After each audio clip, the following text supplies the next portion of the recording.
Okay, all right.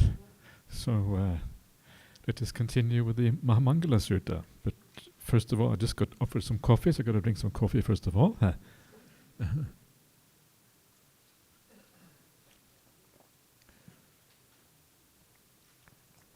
All right.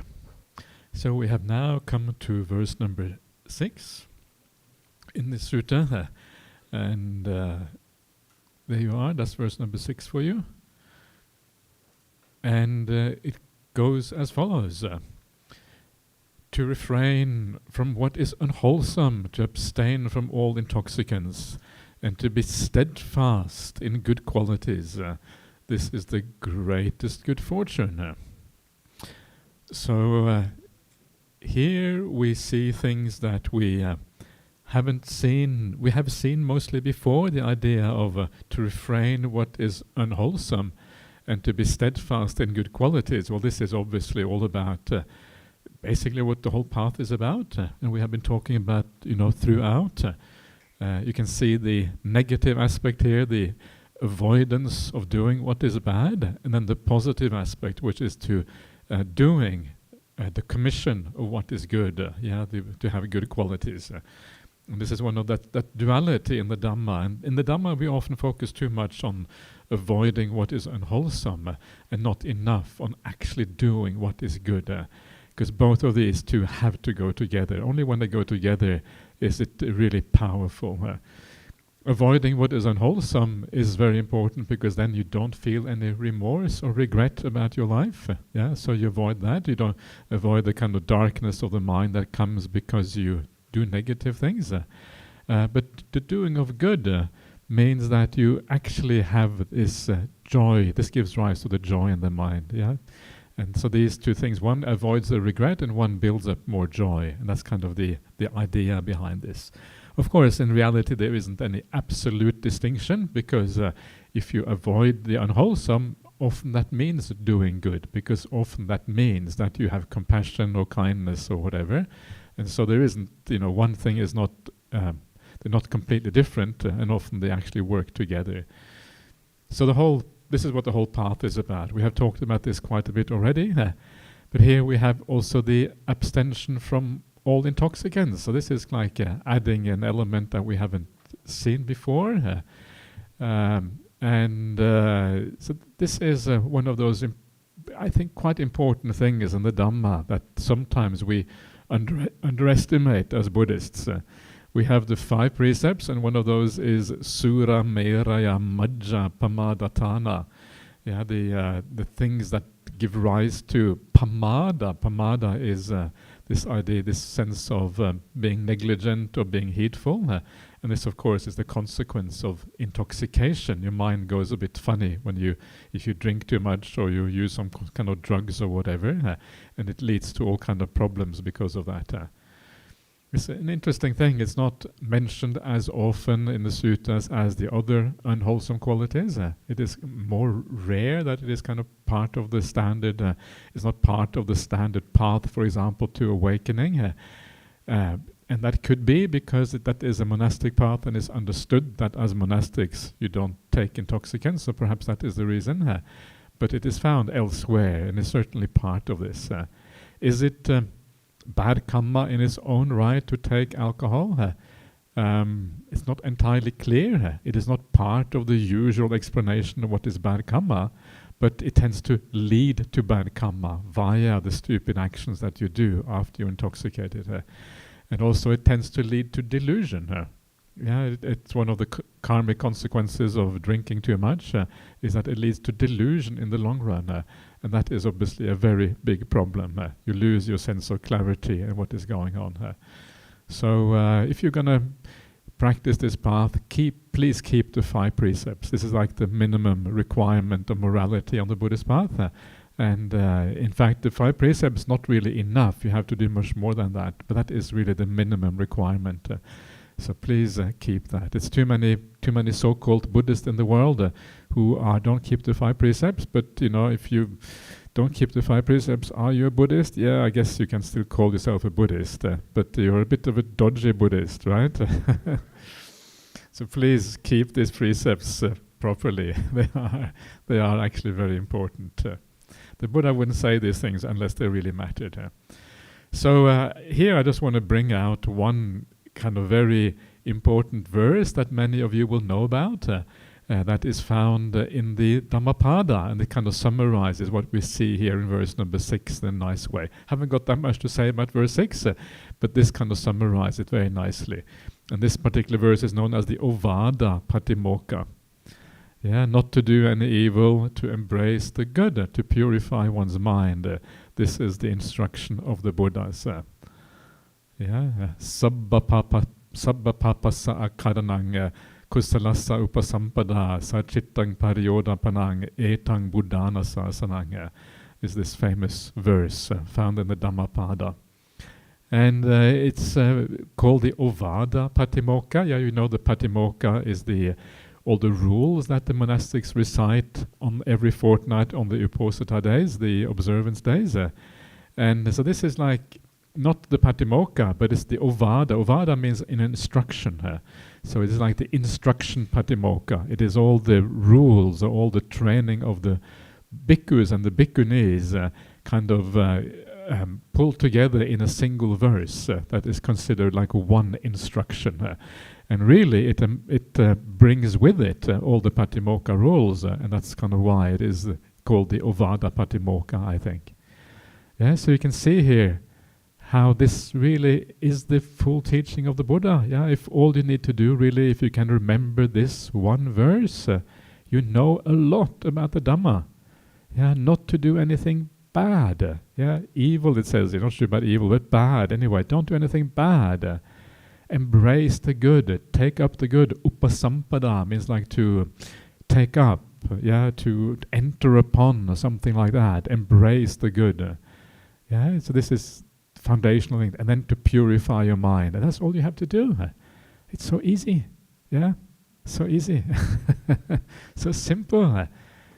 So remember this, and remember it in Pali if you can, because Pali is often very, very nice. It kind of contracts things into some very simple lines. Yeah, Sabba papassa akkadanang. Sabba is all. Papa is like the bad or evil. Akkadanang, the non-doing of all bad. Sabba papassa akkadanang. Akkadanang. Kusalassa upasampada. Kusala is the good, right? Upasampada, to kind of enter upon. Sachittang pariyodapānang. Sachitta is your own mind. Sachitta, your own mind. Pariyodapānang. Pariyodati is to purify or to cleanse. Etang buddhanang sasanang. This is the instruction of the Buddhas. Not just the Buddha, but the Buddhas. This is kind of what all Buddhas teach, is this basic idea. So, yeah, sometimes this is all you need to remember. Sometimes in the suttas there is the question, how much do we need to learn? You can see some of the monks are getting exasperated. There's too many things to learn in the suttas. My memory is no good. I can't remember all of these rules. Too many rules to remember. You have to remember 227 rules for the bhikkhus, 311 for the bhikkhunis. Venerable Sir, I can't remember all these rules. What am I supposed to do? This is kind of one of those things you hear in the suttas. Yeah, fair enough. How can anyone remember 227 rules, right? But that's not all, because in the Vinaya there's much more than that. There's kind of thousands of rules. So you get a headache just trying to remember all the rules. There's no time to remember any Dhamma. Dhamma is kind of goes out the window because you have enough remembering the rules. That kind of goes beyond the kind of beside everything. You lose your kind of sense of direction a little bit. And the Buddha says, well, can you remember 3 things? He asked this bhikkhu. He goes, yes, I can remember 3 things. Okay, so you remember the higher conduct, the adhisila, remember the higher mind, the adhicitta, and the higher wisdom, the adhipanya. That's in all you need to remember. And he said, yes, sir, I can do that. Okay, and off he goes. So sometimes we simplify things a little bit. You don't need to know all the suttas. If you understand one little verse like this fully and deeply, then you understand all you really need. Well, maybe not all, but very close to what you need on the Buddhist path. The one thing that is missing here is really kind of right view. You can see it's not really properly part of this. Maybe it is part of embracing the good, maybe, but not entirely clear. But apart from that, it is all there. This is what you have to do. Can you do this? Yeah, sure. Yeah, okay. At least in part, you can do some of it. You can at least lean in that direction. Whether you can do it fully, that is kind of very high and demanding, but you can at least do some of it, and you can remember it. All right.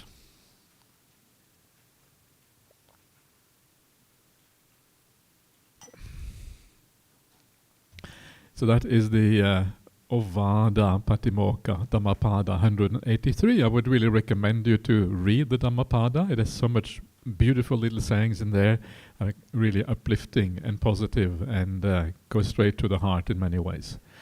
Now let us move on to the next verse. We already come to verse number 7 of the Mahamangala and this is verse number 7. Respect and humility, contentment and gratitude, and the timely hearing of the Dharma. This is the greatest good fortune. One of this kind of verse, when you see this sort of verse, you can see the number of qualities that are mentioned in this Mahamangala Sutta, the kind of detail of good qualities that is brought together, things that you don't necessarily hear about all that often elsewhere. Humility, that's not often mentioned in the suttas. It's not something you see very often. Respect, sometimes you see the word respect in there. Gratitude, also relatively rare, even though we understand that that is an important spiritual quality. Contentment, all of these words are things that you don't hear all that often. And so here we are kind of moving into a terrain that is more specific to the Mahamangala Sutta. So I want to look a little bit at this. What does respect mean here? What are the things we should respect? How do we think about these things? So let us have a look at some of these suttas.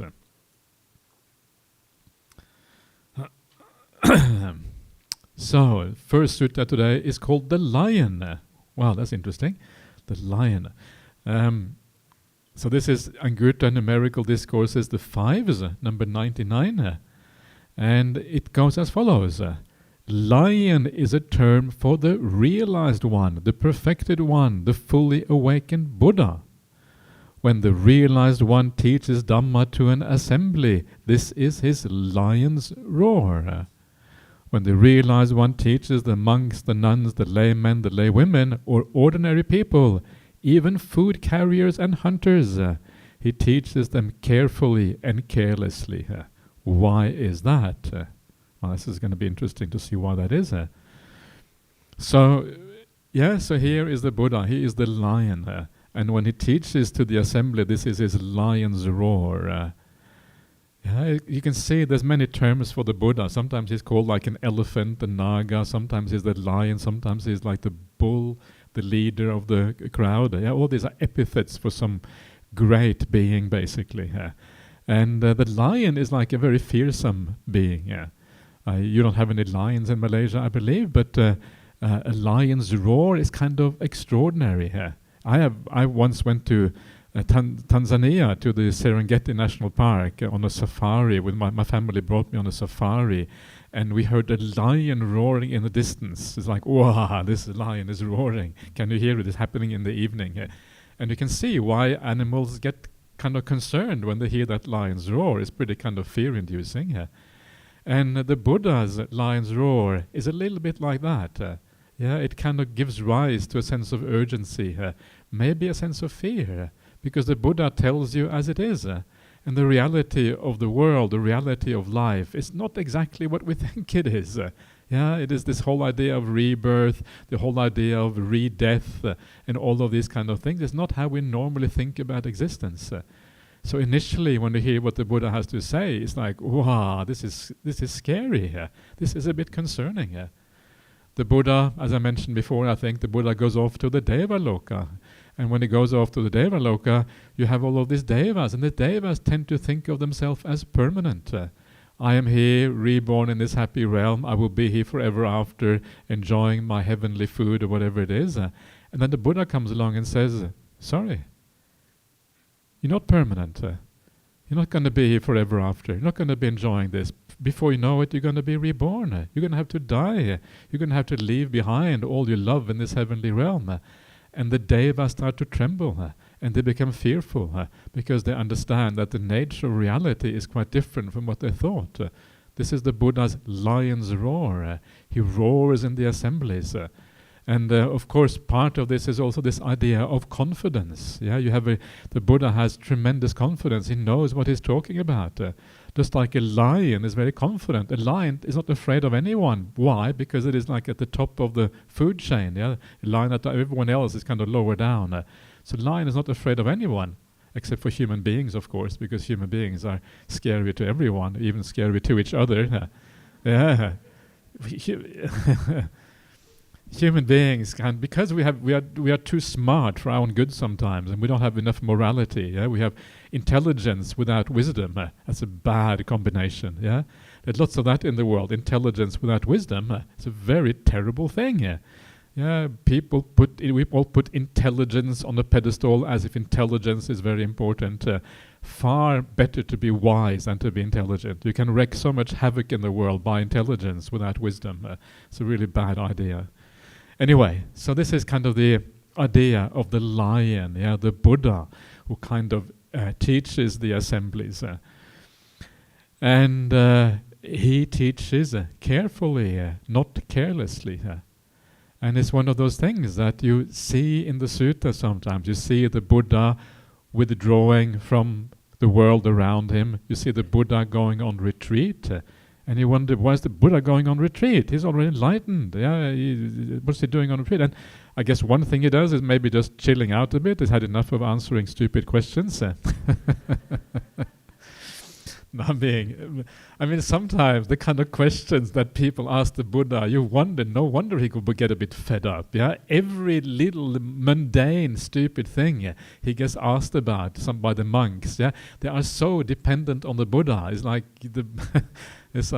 sometimes, of course, he gets to teach very nice things, but a lot of the time, all of these silly things. I'm sure the Buddha is endlessly patient, so no problem. But you can also see why sometimes it gets a bit too much. But the Buddha goes on retreat, I think, in part because he contemplates the Dhamma that he has realized. Remember the Dhamma, when you realize the Dhamma is a flash of insight. It's like a lightning in the dark. That's how stream entry is taught, is explained in the suttas. And a lightning in the dark is something you see. Wow, you see what is around you in a flash, and then it kind of disappears again.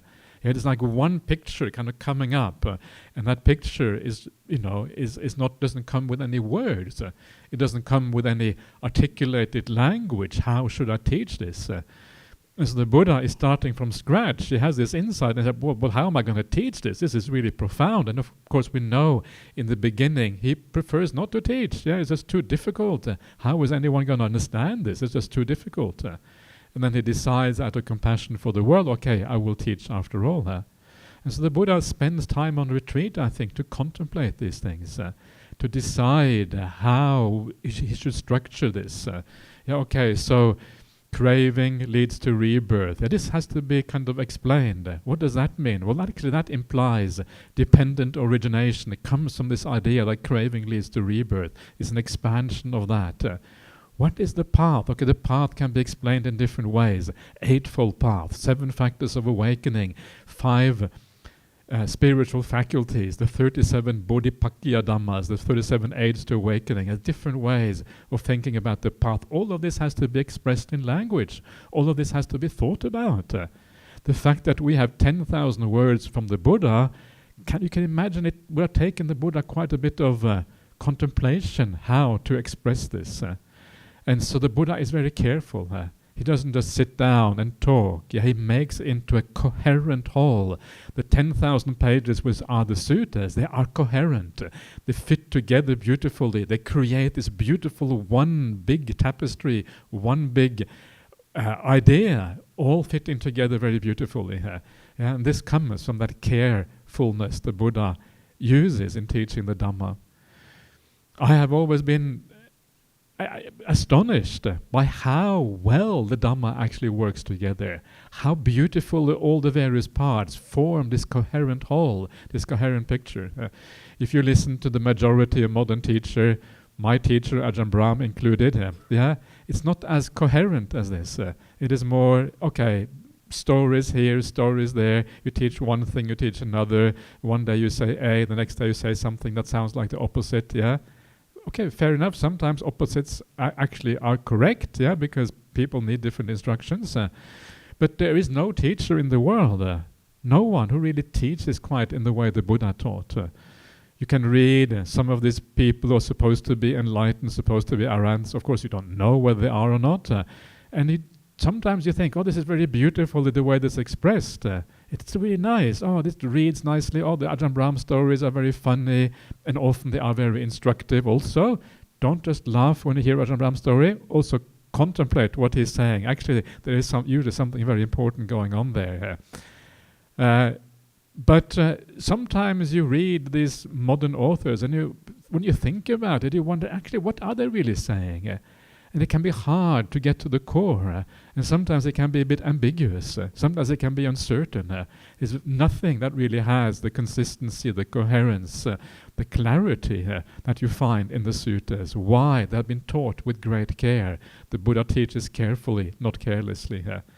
So this is why the suttas stand out as the most powerful expression of the Dhamma in the world. They really are quite unique. So, why is it that the Buddha teaches carefully, not carelessly? Because the realized one, the Buddha, has respect and reverence for the teaching, for the Dhamma. And so this is one of those kind of extraordinary things. You become the Buddha. It doesn't mean that you don't have any respect or reverence anymore. The Buddha is probably the one who has the highest respect in the world, in a certain way, for those things that are worthy of respect, which is that teaching, which is the thing that he has discovered, the truth of the Dhamma, the realization of Nibbana. That is kind of where his respect is pointing towards. So the Buddha has respect. So if you want to be a good disciple of the Buddha, do you want to be a good disciple of the Buddha? Or do you want to be yes? Okay, good. Okay, I'm glad. Okay, I'm so happy to hear that. You should follow along. You should also have respect and reverence, for the right place in the right situation. Then you are heading in the right way. So please have some respect and reverence for the Dhamma, and also for some other things that we will see shortly. Okay. Next sutta. At Uruvela. Anguttara Nikaya Numerical Discourses 4, number 21. Uruvela is where the Buddha was awakened. This is the Niranjana river.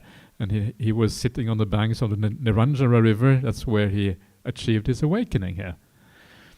And there's a beautiful suttas that talk about this. Majjhima Nikaya 26, the Arya Pariyesana Sutta, the Noble Search.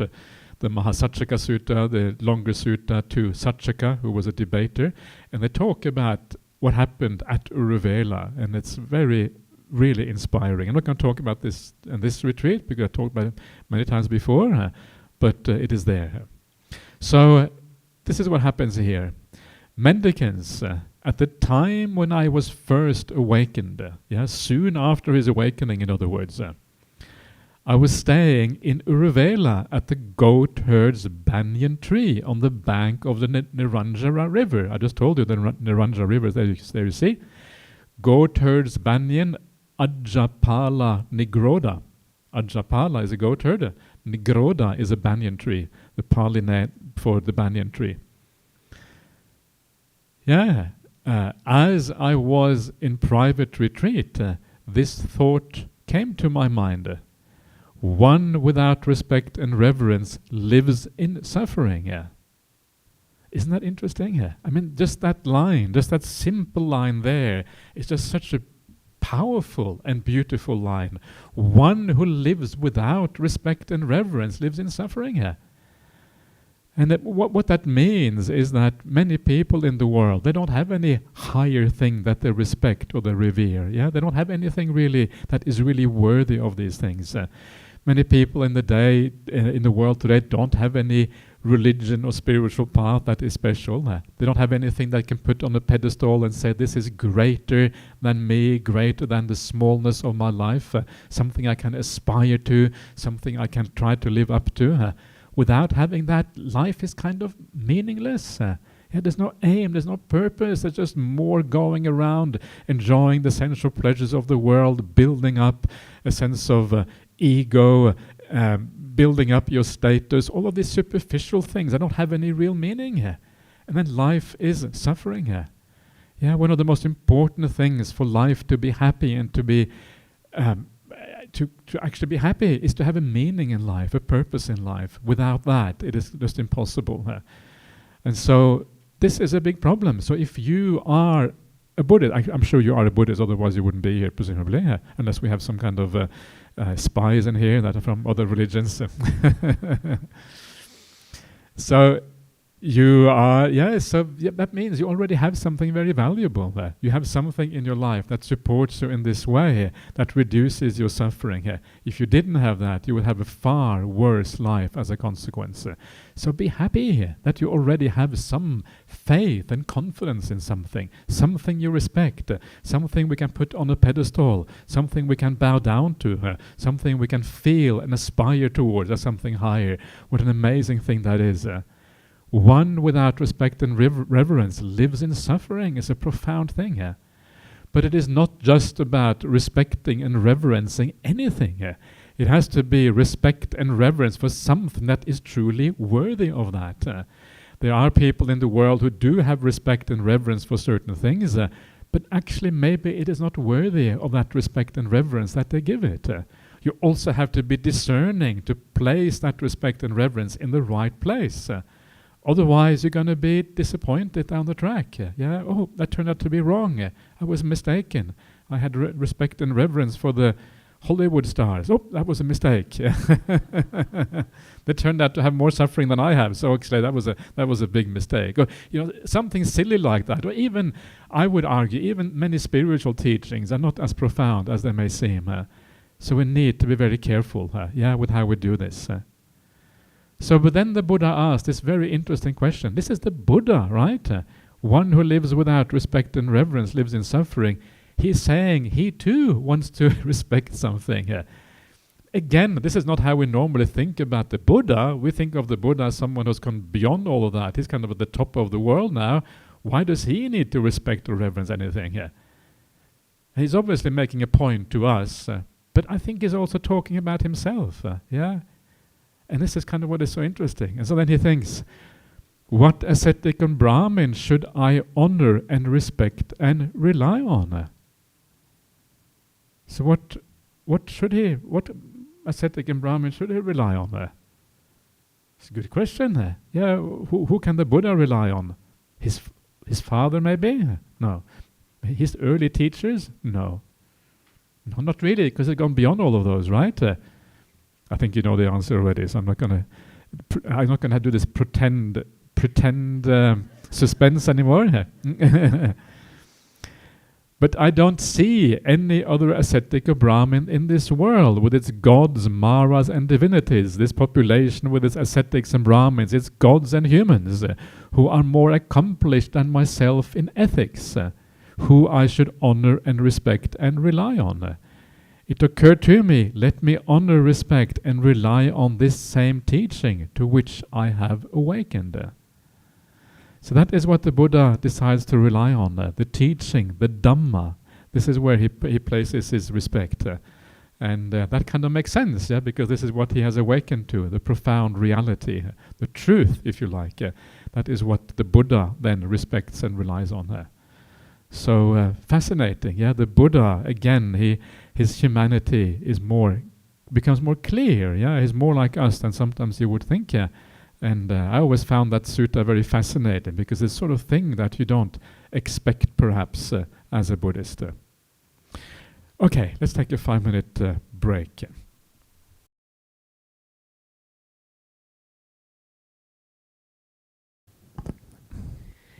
Yes, morning Bante. Good morning, Billy. Referring to this 4.21, Anguttara Nikaya 4.21, the way it is translated by Bhante Sujata, I find it kind of not very proper, because it says in the second paragraph, the second statement towards the end, who is more accomplished than myself in ethics, blah blah blah. So instead of saying who is more accomplished than myself, because the way it is translated, it seems very self-centered. Who is more accomplished than myself? It's sort of like very self-centered. He could have easily have translated to mean that one who is more accomplished by a person fully enlightened by the teaching. Because it's really following that. The last paragraph there is about the teaching. So the way it's translated, I think it's a translation, not so much what the Buddha said, but I think it's more the way it's translated. It appeared to be self-centered in that sense. Let's have a look, because one of the great things about the internet, it's all available right there. So now we can actually go to Sutta Central and we can look it up. So there you are, Sutta Central. This is where it's all found. Discourses, and numerical discourses. We are. Numerical discourses, we are the fours. Number 21 is here at Uruvela. So this is the one, Bhikkhu Sujato, Bhikkhu Bodhi. So let's kind of do both of those. We can even compare the translations. Bhikkhu Bodhi, open that one as well. So let's have a look at Bhante Sujato's first. So here we have, with the Pali on one side, we can see now how nicely it comes to use. So here we have this idea. So let me just expand make it a bit larger so it becomes a bit easy to read. So here we have this idea. Then it occurred to me at the top here. I would honor and respect and rely on another ascetic. Okay. So this is I've kind of cut out some of so I would honor and respect and rely on another ascetic and Brahmin so as to complete the entire spectrum of ethics if it were incomplete. But I don't see any other ascetic or Brahmin in this world with its gods, Mara, etc., who is more accomplished than myself in ethics, who I should honor and respect and rely on. So this is a little bit better ability, because here he says, I would honor someone if they could help me to complete that which isn't complete yet. Then we have the Pali down here. So here we have Nako Panahang Pasami, I do not see. Sadeva ke loke samadhike sabrahmake sasamana brahmanya pajaya sadeva manusanaya. So this I do not see in this world with its devas, its maras, its gods, its ascetics and brahmins, etc. Anyang samanang, another ascetic or brahmin. Sila sampannatarang. Sampannatarang means more fulfilled, more complete in sila. Attana, compared to me, than I. So actually, it is actually quite correct the way it is translated. So Attana is actually myself right there. Yangahang Sakatva, which I, having honored, Garum Katva, being respectful towards, might live in dependence on, Upanisaya Vihareya. So I think it is fairly correct, but I think this first line here makes it a bit more rounded. The idea is that the reason why you would respect that person is because that person would help you to fulfill the whole spectrum of ethics, because you haven't completed it yet.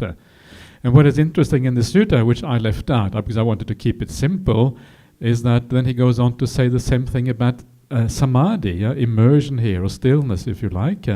You would rely on another ascetic, you will honor and respect them if they could help you to complete the entire spectrum of samadhi. However, of course, he has already done that. Or the entire spectrum of wisdom you have down here. But again, he has completed that, so there is no one else. And then you have the last one, the whole entire spectrum of freedom, which he also has. I don't know what you think, but that's what it looks like. So not as inaccurate as it may seem. Are you disappointed? Oh, you Because Buddha normally doesn't refer to himself with the word atta. yeah. Right? Yes, usually it says the Tathagata or something like that. Yeah, so this is, yeah. But there you are. Now you have learned something new, huh? So, yeah. All right. Anyone else like to say something? Yes.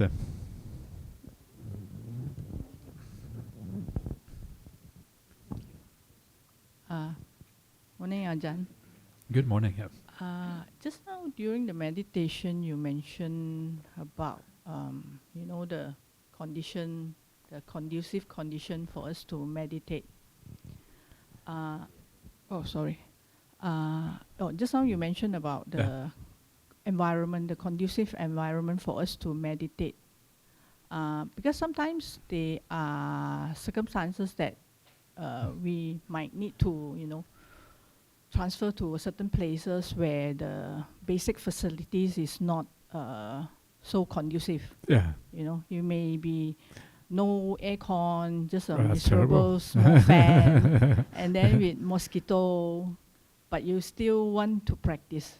So under that circumstances, what do you recommend the way for us to settle the mind? Just do your best. Nothing is ever going to be perfect. There is no perfection with the human body. There's always going to be problems.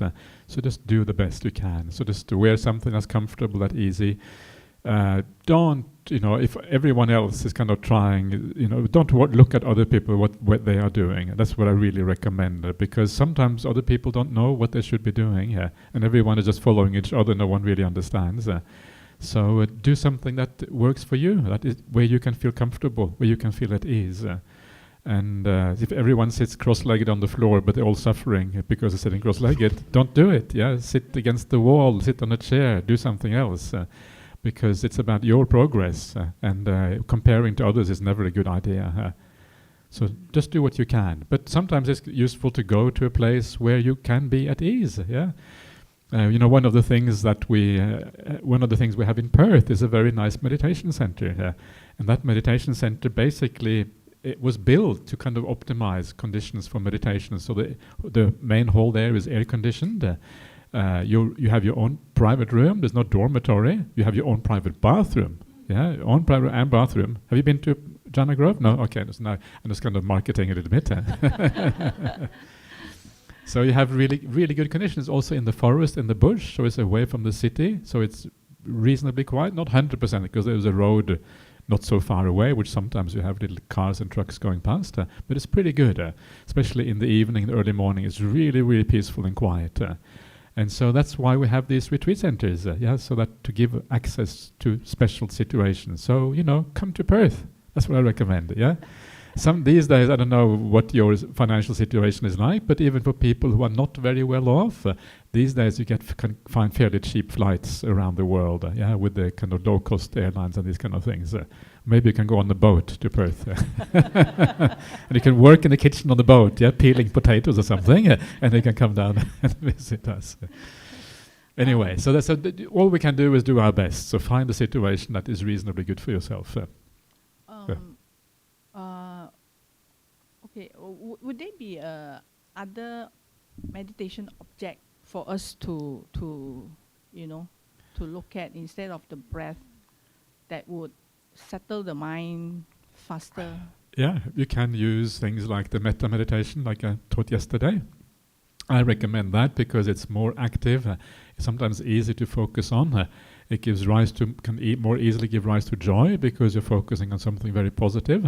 For many people, the breath is a very difficult meditation object, and it's hard to sustain. You fall asleep or you think or whatever.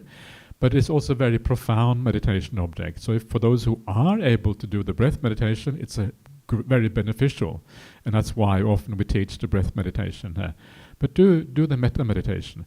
You can also do death contemplation. Maybe we'll do a bit of death contemplation afterwards. Contemplate in the Dhamma is also very important because it leans the mind in the right direction. Okay. Walking meditation. One last question. One last question, okay.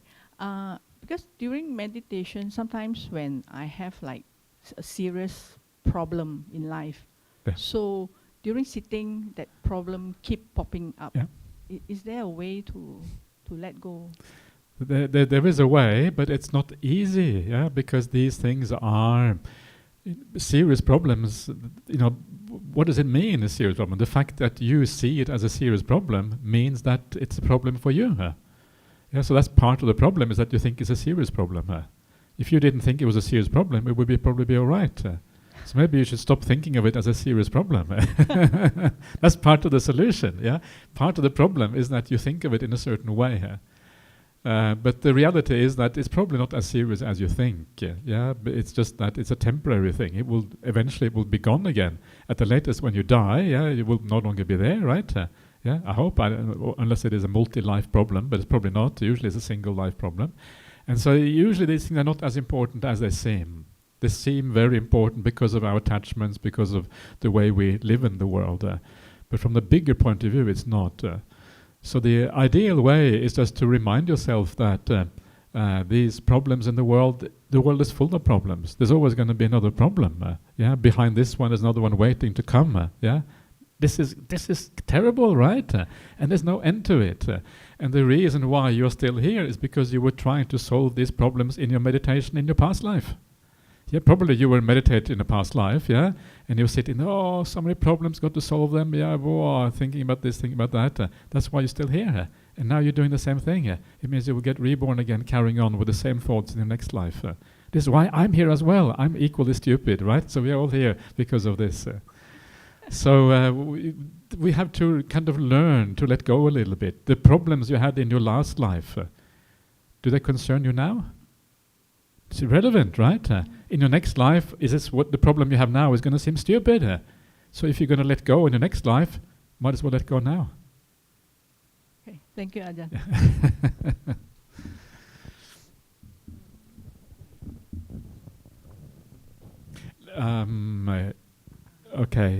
Okay, one last one. Good morning, Ajahn. Regarding the verse 6, normally I have friends who are not very familiar with Buddhism. You see, when they ask me, what is Buddhism? Yeah. So normally I will just give them a very simple explanation, which is always Dhammapada 183. Yeah. So my question is, when they ask me what is meditation, so can Ajahn please advise how I just like Dhammapada 183 simplify to tell this kind of people what is meditation? What is meditation? Meditation is accessing the happiness of the mind, or something like that. That's kind of the basic idea of meditation. Meditation is many things, but one of the basic ideas is to access the happiness of the mind. That's one of the main things of meditation. It's a very positive way of thinking about meditation, because very often we don't access the happiness of the mind. We access the dukkha of the mind instead, by thinking, by doing all kind of silly things. But meditation is to move towards the inner happiness. Another way of thinking about it is that meditation is about finding a refuge from the world. The world is out of control, the world is problematic, the world is full of dukkha. If you can have an inner refuge, then you are in a very good state because of that. So meditation is about finding an inner refuge from the world. Meditation is about understanding the nature of the mind, understanding ourselves. So any one of those explanations, it's about understanding the nature of the mind, it's a refuge from the world, and it's about finding inner happiness, are all kind of good answers to what meditation is.